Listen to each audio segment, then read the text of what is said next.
Force जैसी कंपनियां प्रतिवर्ष अपने यहाँ से एक पत्रिका जारी करती है और उस पत्रिका में एक लिस्ट रहती है, सूची रहती है।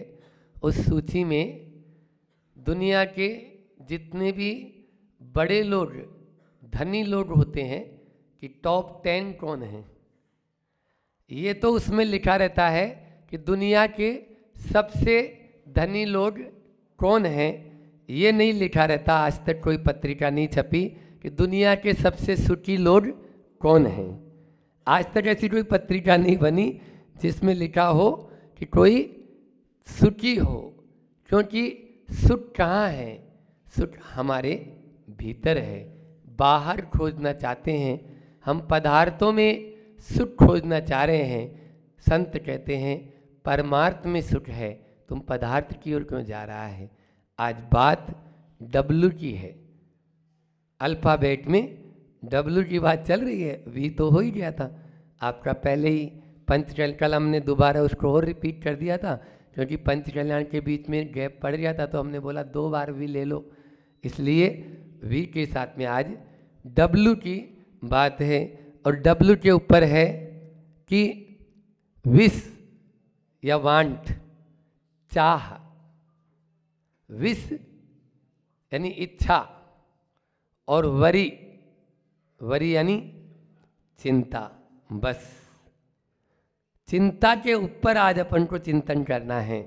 4 शब्द हैं, एक है चाह, एक है चिंता, चेष्टा और चिंतन।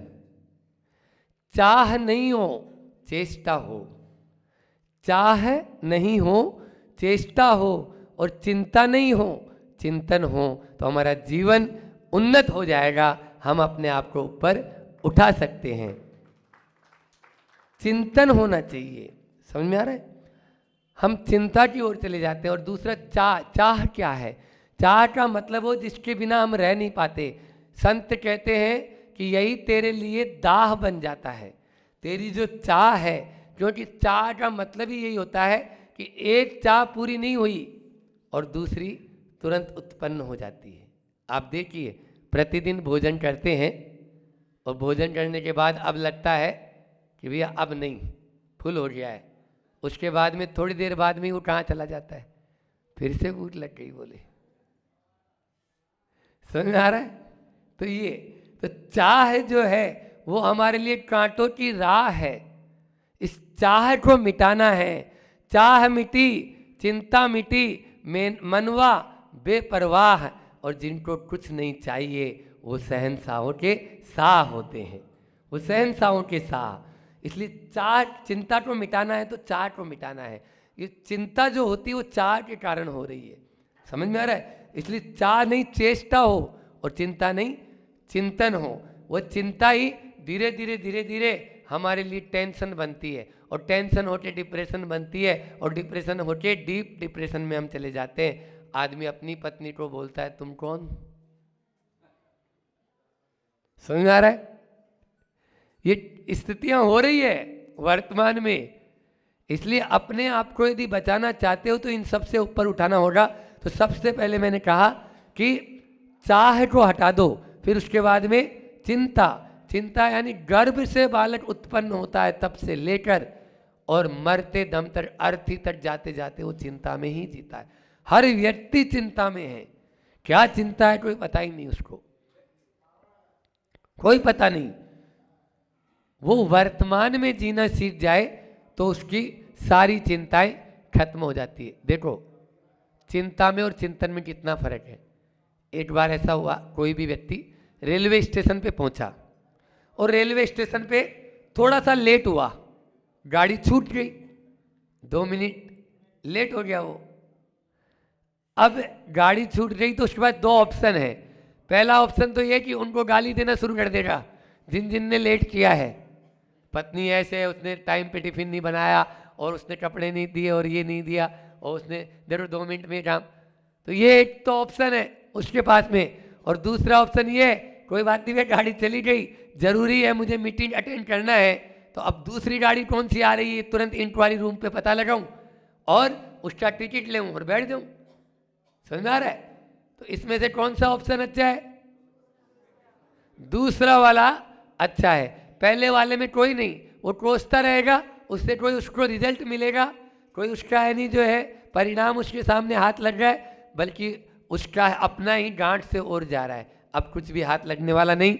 इसलिए चिंता नहीं करना है, अब तो ये सोचना है कि मैं कैसे आगे कर सकता हूँ। ध्यान रखना है, हमारे विचारों का रुक जाना ही चिंता है, और विचारों में आगे बढ़ जाना और उसमें गली निकालकर रास्ता खोज लेना, यही चिंतन कहलाता है। जहाँ हमारे विचार रुक गए वो चिंता का काम है। आगे कुछ महाराज कुछ दिख ही नहीं रहा है, मुझे कुछ सूझ ही नहीं रहा है, मैं क्या करूं क्या नहीं करूं कुछ पता नहीं चल पा रहा है, ये है चिंता।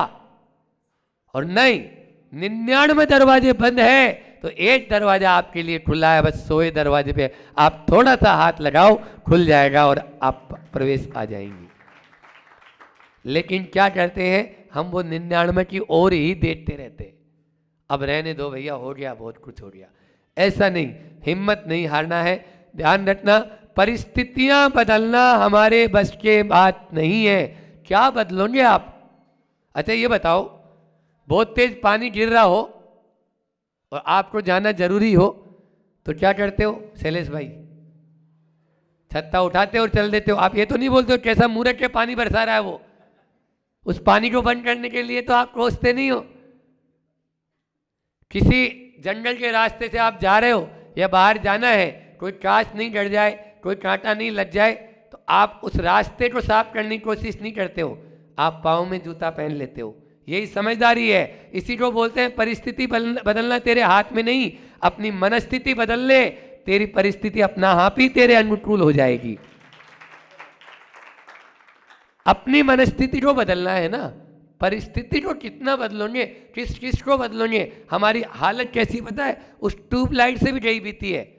वो ट्यूबलाइट तो फिर भी कोई स्विच जलाता है तो जलती है और कोई बुझाता है तो बुझती है। हमारी स्थिति तो ऐसी है, किसी ने थोड़ा सा बस कुछ कहा तुनक मिजाजी और उफन पड़ते हैं, और किसी ने हमारी प्रशंसा में 2 शब्द कह दिए तो बस फूल जाते हैं।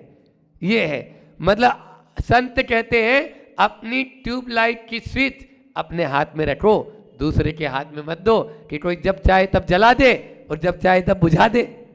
बोलो, आपको जब चाहे तब जला देगा वो तो। पहले बचपन में होता था ना, उसने मुझे ऐसा बोल दिया, उसने ऐसा, तो माँ बोलती थी चिढ़ता क्यों है? चिढ़ेंगे तो और चिढ़ाएगा, आप चिढ़ो ही मत।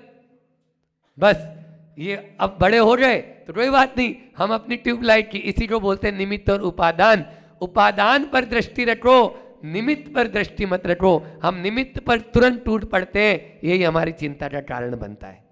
4 बात है अल्प समय में कि चिंता करना, चिंता में डालना, दूसरों को चिंता में डाल देते हैं कुछ लोग, चिंता मिटाना और चिंता छोड़ना। रिपीट कर रहा हूं, चिंता करना, चिंता में डालना, चिंता मिटाना और चिंता को छोड़ देना। तो चिंता करना और चिंता में डालना ये दोनों बुरे हैं, सीधी बात है। आप चिंता कर रहे हो तो भी अच्छा नहीं। आचार्य श्री जी कहते हैं कि टेंशन नहीं हो, टेंशन लेना नहीं और टेंशन देना नहीं, बस अटेंशन रहना। ये तभी होगा जब आपका इंटेंशन अच्छा होगा, ये तभी होगा जब आपका इंटेंशन अच्छा होगा, फिर आपको चिंता नहीं होगी। चिंता के कौन करता है? चिंता कौन करता है? चिंता वो करता है जिसमें नकारात्मकता भरी पड़ी रहती है, वो चिंता करता। आप देखिए, बेटा गया नई बाइक लेके आया था, रात में 9 साढ़े 9 बजे वापस आ जाता था, थोड़ा सा लेट हो गया, अब क्या होगा? बोलो, आपके अंदर में ये अच्छा ये परिणाम नहीं आएगा, नहीं भैया कोई काम होगा, कहीं रुक गया होगा, ये अपने भाव नहीं बनेंगे।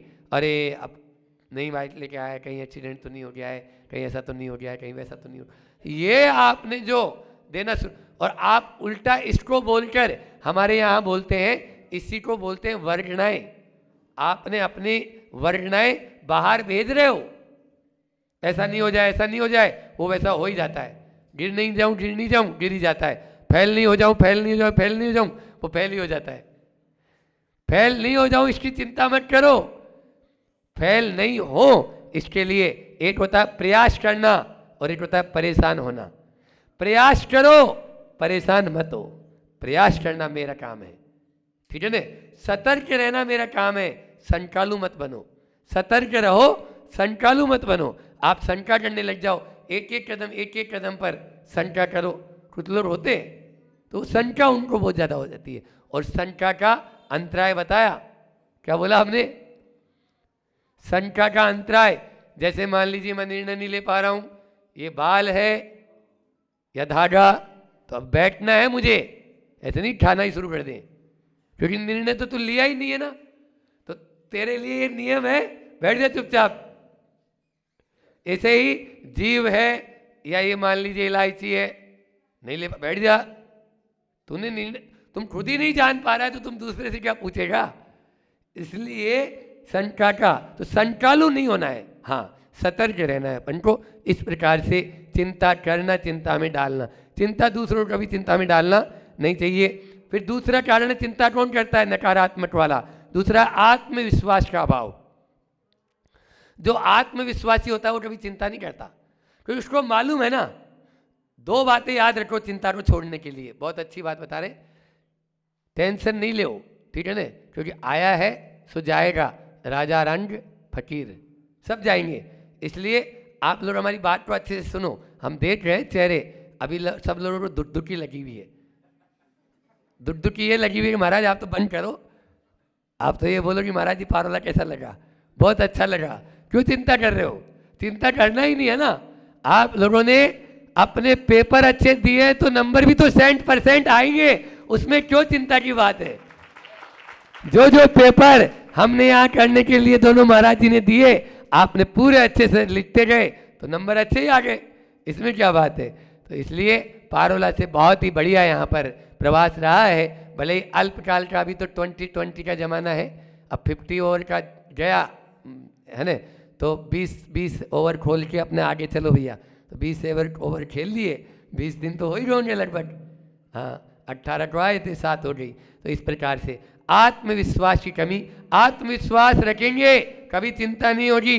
कर्म सिद्धांत को ध्यान में रखेंगे, तीसरा, तो कभी चिंता नहीं होगी, क्योंकि आप किसी पर फायर नहीं होंगे, किसी पे आरोप प्रत्यारोप नहीं करेंगे। आपने कर्म सिद्धांत को पढ़ा है, नहीं मैंने जो किया है वो मुझे फल मिलता है, दूसरा इसमें कोई दे नहीं रहा है। और चौथा है भविष्य की सोचना। मैंने अभी बोला भविष्य की सोचना मतलब सतर्क रहना तो अच्छा है, लेकिन शंका करना, हमारे यहाँ वर्तमान में जीना अच्छा बताया है। भविष्य की चिंता में देखो कैसे हो जाता है। एक बार एक किसान के यहाँ 12 बोरा अनाज की जगह 11 बोरा ही हुए, और 12 बोरा होने थे। अब 12 बोरे लगते हैं, घर परिवार संयुक्त परिवार था, 1 महीने में 1 बोरा। मीटिंग बुलाई, क्या किया जाए? चिंता की बात थी, क्योंकि 11 ही बोरा है, 12वां बोरा नहीं है। तो सब घर वालों ने बोला कि 1 महीना पहले उपवास किया जाए, फिर 11 महीने अच्छे से खाएंगे। ये है चिंता का फल। यदि चिंतन करते, अरे भैया तुम खाना तो शुरू करो, या एक एक दिन का थोड़ा थोड़ा उपवास करेंगे तो 12 महीने चल जाएंगे, ये चिंतन कहलाता। समझ में आ रहा है? एक बार ऐसा हुआ, एक डॉक्टर साहब के पास में एक मरीज पहुंचा। डॉक्टर साहब बोले क्या हो गया भैया, घबरा क्यों रहा है? बोले रात में सपने में मेरे पेट पर से चूहा गुजर गया, मेरे पेट पर से रात में चूहा गुजर गया। बोले चूहा ही तो गुजरा है, हाथी तो नहीं गुजरा, तुम इतना घबरा क्यों रहा है? बोले रास्ता बन गया, आज चूहा गुजरा है, कल हाथी भी तो गुजर सकता है। ये होती है चिंता करने वालों की हालत, ठीक है ना। उसको यही नहीं मालूम कि मुझे क्या करना है क्या नहीं करना, तो कुछ नहीं। तो अपन को दूरदर्शी बनना है, दुखदर्शी नहीं। जो दूरदर्शी बनता है वो भविष्य की चिंता कभी नहीं करेगा। समझ में आया? दूरदर्शी बनो। आचार्य श्री जी कहते हैं दुखदर्शी नहीं, हम दुखदर्शी बन गए, इसीलिए चिंता के अंदर जीते हैं। तो वाई वरी, एक बार एक कवि ने बहुत अच्छी कविता लिखी, वाई वरी, चिंता क्यों करना? या तो तुम स्वस्थ हो या बीमार हो। स्वस्थ हो तो चिंता की जरूरत क्या? बीमार हो तो 2 अवस्था है, या तो तुम ठीक हो जाओगे या तुम मर जाओगे, या तो तुम ठीक हो जाओगे या मर जाओगे। ठीक हो जाओगे तो चिंता की जरूरत ही नहीं, ठीक हो जाएगी तो चिंता की जरूरत है क्या? तो फिर चिंता क्यों करना?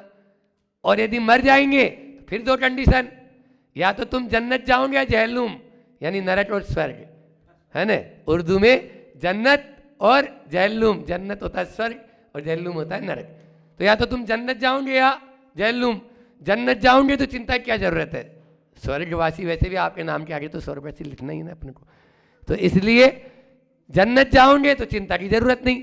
और जहन्नुम जाओगे तो बहुत अच्छी बात है कि जहन्नुम जाओगे यानी नरक जाओगे, आप अपने पुराने साथियों से मिलने में इतने व्यस्त हो जाओगे कि आपको चिंता करने की जरूरत ही नहीं पड़ेगी। फिर चिंता क्यों? वाई वरी, वाई वरी, चिंता क्यों? चिंता नहीं करना है, अपन को चिंतन करना है। आचार्य श्री जी के हाइकू के माध्यम के साथ में अपनी वाणी को विराम करेंगे कि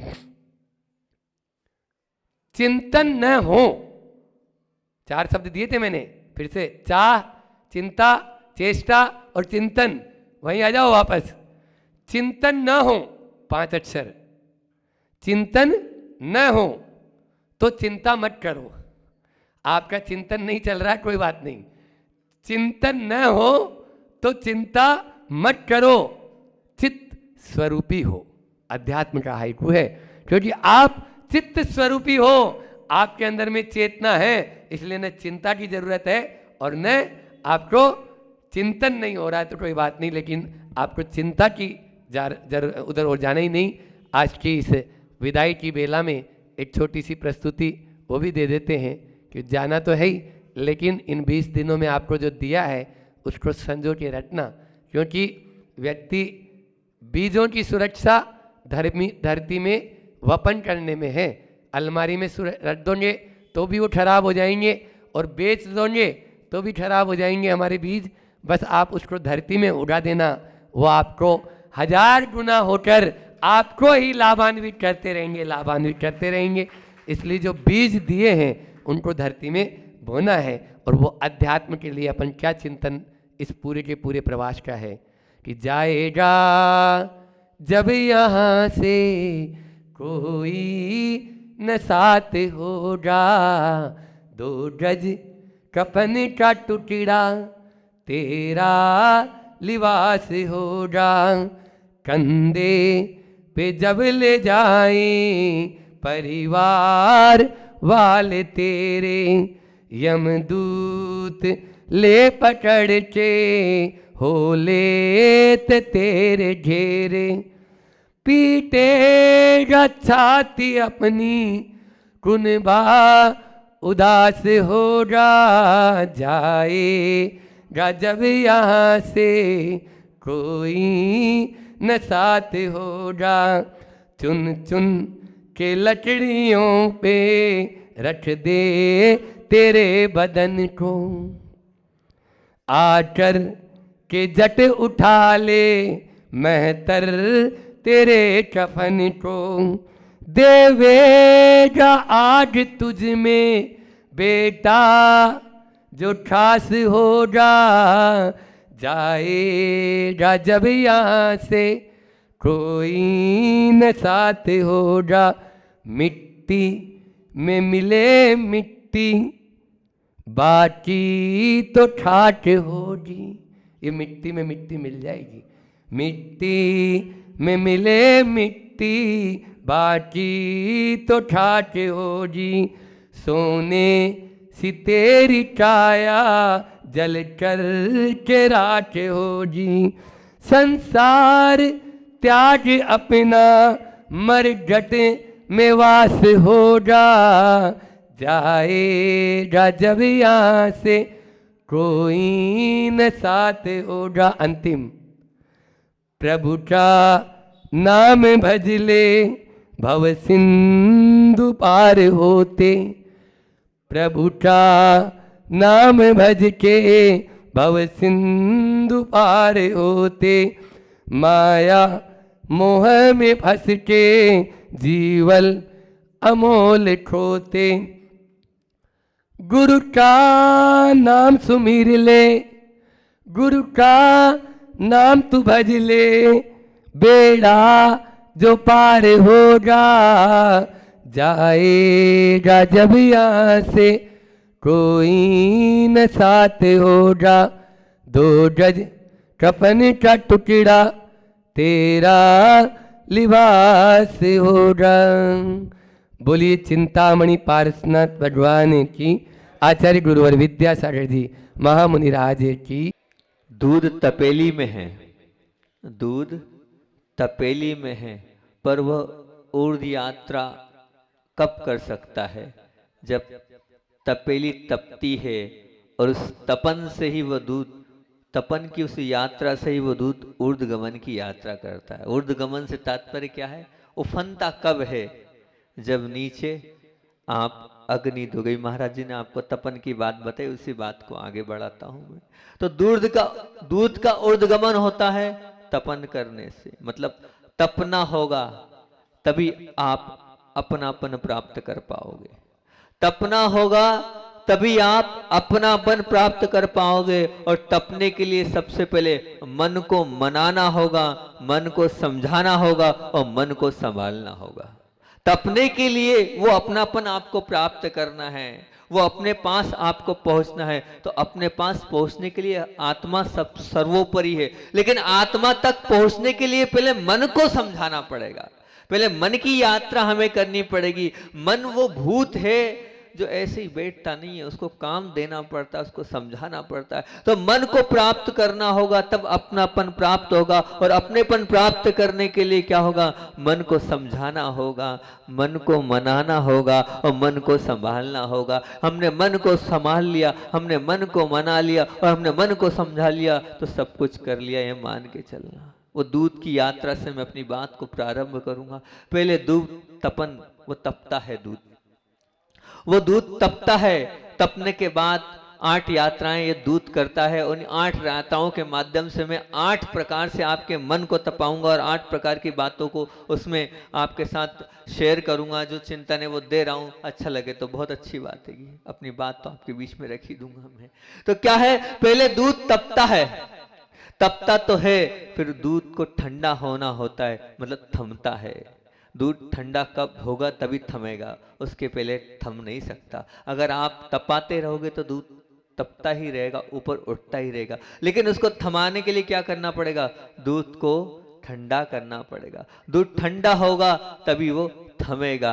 और थमने के बाद अगर मान लो उसको आपको परिवर्तित करना है तो क्या करना पड़ेगा? दही उसमें डालना होगा। तो दही को दूध में जैसे ही डाला तो वो दूध और दही मिलने तो हैं, लेकिन जब दूध अपना दूधत्व छोड़ेगा और दूध दही में रमेगा, दूध जब दही में रमेगा तब दही में परिवर्तित होगा। मतलब दही दूध में डालने से दूध को दही में रमना होगा, दूध को दही में रमना होगा। जब तक रमेगा नहीं तब तक दही बनेगा नहीं। और फिर एक बात ध्यान रखना, रमना तो है, रमने के बाद की यात्रा क्या है? बोले रमने की बाद की यात्रा ये कि दूध को दूधपना भूलना होगा। अपना दूधपना जब तक वो दूध नहीं भूलेगा तब तक क्या दही बन सकता है? क्या 3 काल में नहीं बन सकता है। दूध को दूधपना भी भूलना होगा, बिल्कुल जब तक नहीं भूलेगा वो दूध जो है दही नहीं बनेगा। अब फिर उसके बाद क्या है? दूध को भूला तो है, यहीं तक रहने दे क्या? दही तक नहीं महाराज जी, आगे पहुंचाना है। आगे तो वो विशेष वस्तु के तक पहुंचना है जो बहुमूल्य है। तो उसके लिए क्या होगा? दही को मुड़ना होगा, दही को मुड़ना होगा। बिना मुड़े दही जो है वो नहीं होगा। दही को अपनी यात्रा बदलनी होगी, दही को अपना रास्ता बदलना होगा, दही को अपने स्वरूप को बदलना होगा। तो दही को स्वरूप को बदलने के लिए क्या होगा? दही को मथना होगा, दही को मथना होगा। अब वो जब तक दही मथेगा नहीं तब तक आगे बढ़ेगा नहीं। मतलब मंथन भी दही का जरूरी है। इन भावों और परिणामों को आप ना रोक सकते हो ना रोक पाओगे। तो उस वक्त क्या करना है हमें? उसका सच्चा और सीधा तरीका ये, भावों को आन दो। बस आप उन भावों में राग द्वेष मत करो, उन भावों में आपको राग द्वेष नहीं करना है। आप राग द्वेष से मतलब ना उसमें ये कहना है कि ये मेरा है, ना ये कहना ये उसका है, ना मेरा उसका तेरा, सब छोड़ दो। जो परिणाम आ रहे हैं उनको देखते रहो, बस वो देखना ही समझ लेना आपके मन का थमना है। वो मन थमा नहीं कि आप अपनी आत्मा तक निश्चित तौर से पहुंच जाओगे। पहुंचने का तरीका ये है कि उन परिणामों को आते जाते देखते रहो, अपना कर्तृत्व बुद्धि नहीं लगाओ, अपने भाव को उसमें शामिल नहीं करो, अपने परिणामों को उसमें नहीं लगाओगे तो ये मान के चलना आपका मन थम गया। और ये थमना ही असली तपन है, ये थमना ही असली तपन है। उपास करना तपन नहीं है, उपास करना तपन नहीं है तप, बाह्य तप है, लेकिन असली तप क्या है? उस मन को थमाना, वो असली तप है। वो मन अगर थम गया तो ये मान के चलना आपने असली तप कर लिया। न मन का थमना मतलब क्या? अपने आप को रोकना होगा। कब तक कहां तक करना है अपने आप से पूछो ना, कि मैं कब तक कहां तक अपने मन की बात मानते रहूंगा और अपने मन को भटकाते रहूंगा। जब मन की चलना नहीं है, मन की होना नहीं, तो मुझे नहीं भटकाना, नहीं भटकाना। आचार्य भगवान का बहुत अच्छा है को याद आ गया अभी, जुड़ो ना जोड़ो, जुड़ो ना जोड़ो, जोड़ो तो बेजोड़ जोड़ो। क्या? जुड़ो ना जोड़ो, सॉरी, जुड़ो ना जोड़ो, जोड़ा छोड़ो, जोड़ो तो बेजोड़ जोड़ो। क्या बोला आचार्य भगवान ने? जुड़ो ना जोड़ो, जोड़ा छोड़ो, जोड़ो तो बेजोड़ जोड़ो। तो ध्यान रखना, इस मन मिला है, इस मन के साथ आपको क्या है? ना जुड़ना है ना जोड़ना है। और पहले का जो जुड़ा है उसको छोड़ना है। और अगर अब जोड़ना भी है तो किसको? बेजोड़ जोड़ो। बेजोड़ वो होता है जो आपके साथ आने वाले अगले अगले अगले अनेकों भावों में आपके साथ जाए, वो बेजोड़ होता है, जिसको कोई तोड़ नहीं पाए। तो ऐसा जोड़ो इस मन के माध्यम से। ये मन मिला है तो बेजोड़ जोड़ो, उस बेजोड़ के माध्यम से अपनी आत्मा तक आप पहुंचो। यही सार्थकता होगी मन का थमना, यही सार्थक। समय तो आपका हो जाता है, मैं 8 बिंदु कहां से दूं? मन का थमना ही क्या है? तपन है। मन का थमना ही तपन है। दूसरी बात अपन करते हैं कि मन का रमना ही तपन है। मन का रमना ही तपन है। मन का रमने की बात क्या है? तो कहते हैं जैसे दूध में हमने दही डाला तो दूध दही में रम गया, और वैसे ही हम भी कब रमेंगे? देव शास्त्र गुरु के प्रति। देव शास्त्र गुरु के प्रति जब हमारा रमन होगा तभी अपने जीवन को हम बदल पाएंगे, नहीं तो नहीं होगा। रोज रोज हम आपको सुना रहे हैं, महाराज जी सुना रहे हैं, सब कुछ सुना रहे हैं, रोज आपको ज्ञान रूपी दही आपके कानों में डाल रहे हैं, ज्ञान रूपी दही आपके कानों में डाल रहे हैं। अब बताओ, हम इतना डालने के बाद भी अगर आप नहीं रमोगे तो फिर क्या होगा? इतना समझाने के बाद भी अगर कोई परिवर्तन नहीं आ रहा है तो फिर कैसे काम चलेगा? तो ध्यान रखना, जब तक हम प्रभु और गुरु की वाणी में नहीं रमेंगे, उनमें एक मेक नहीं होंगे, तब तक बदलाहट होनी ही नहीं है। क्योंकि प्रभु और गुरु के खूब दर्शन किए और उन्हें खूब पर किए तो हैं, कर भी रहे हैं, आ भी रहे हैं, लेकिन उन्हें हमें अभी उनके लिए हमने आदर्श नहीं माना। अगर आदर्श माना होता तो उनको सुनकर, उनको देखकर, उनको जीवन में हमने क्या पाया? कुछ बदलाहट आई कि नहीं? उनसे क्या स्वीकारा? उनसे क्या सीखा हमने अपने जीवन में? आप कह रहे हो कि हम आ रहे हैं, आपने पंचकल्याण को बिठाया, देख लो पूरे इंद्र इंद्राणी बैठे हैं, पूरा पारोला बैठा है, बहुत बढ़िया, बहुत अच्छी बात है कि प्रसन्नता की बात है। अब कल महाराज जी हमें बता रहे थे कि पहली बार इतिहास में ऐसा हुआ कि वो मंदिर पूरा खाली है। उन्हें बहुत अच्छी बात है कि अच्छा लगा, पूरे लोग बैठे हैं, सभी लोग आ गए, इधर कोई नहीं, अब हो कौन? जितने लोग थे सब उधर इंद्र इंद्राणी होके बैठ गए, तो इधर बैठेगा कौन? इधर तो बाहर के आ गए, सो बैठ गए। बहुत अच्छी, रम तो रहे हो, बहुत अच्छी बात है। ऐसे रमना नहीं है। कितना जीवन में रमे हो आप, इन वाणियों को आप सुन रहे हो, इन वचनों को आप सुन रहे हो, इसको कितना फॉलो अप कर रहे हो? कल आप लोगों के बीच में जो मैंने प्रश्न पत्र रखा था, 100 नंबर का प्रश्न पत्र बनाकर रखा था, 10 पेपर आपके बीच में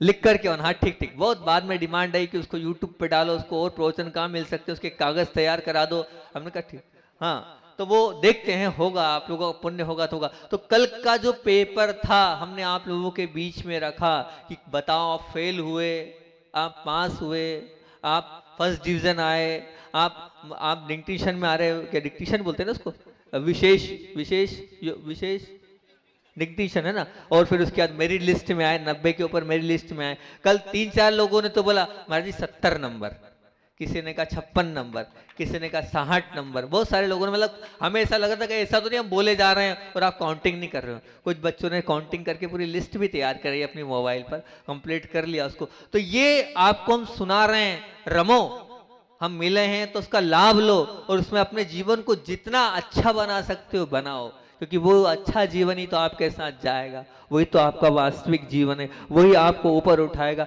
तो गुरु और प्रभु मिले, उसकी प्रभु की भक्ति में आप इतना अपने जीवन को रमा लो कि वो भक्ति आपको तार दे, वो गुरु की वाणी आपको तार दे, वो गुरु के साथ जो आप बिता हुआ पल है वो आपका वो पल स्वर्णिम पल बन जाए, वो पल आपका सब कुछ बन जाए। मैं तो हमेशा कहता हूं, मुझसे जब कोई कुछ पूछता है कि आपके जीवन का गोल्डन समय क्या, आपके जीवन का गोल्डन समय क्या, तो मैं हमेशा यही कहता हूं, मेरे जीवन का गोल्डन समय ये है, कान सुन लो, कान खोल के सुन लो क्या बता रहा हूं, वही आप भी अपनी थीम ऐसी बताना। ये मत बताना कि मेरी शादी हुई थी जब अच्छा लगा, मैं वहां घूमने गया था तो जब अच्छा लगा।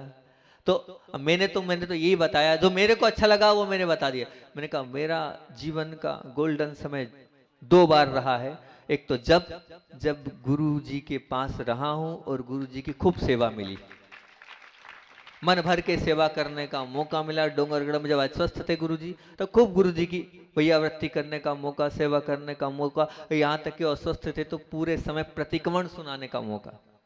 आचार्य श्री और हम गेट बंद और पूरे प्रतिक्रमण महीना, सवा महीना, 1.5 महीना उस वक्त सुनाया था। तो मैं समझता था वो मेरे जीवन का गोल्डन समय है, वो मेरे जीवन का गोल्डन समय। और दूसरा, जब भी मैं आत्मा तक पहुंच पाया हूं वो मेरे जीवन का गोल्डन समय। बहुत कम आते हैं ऐसे मैं पहले एक बार आया था बीना बारा में, और दूसरी बार मुझे लगा कि हाँ वास्तविकता में आनंद आ रहा है तो 52 गजा में।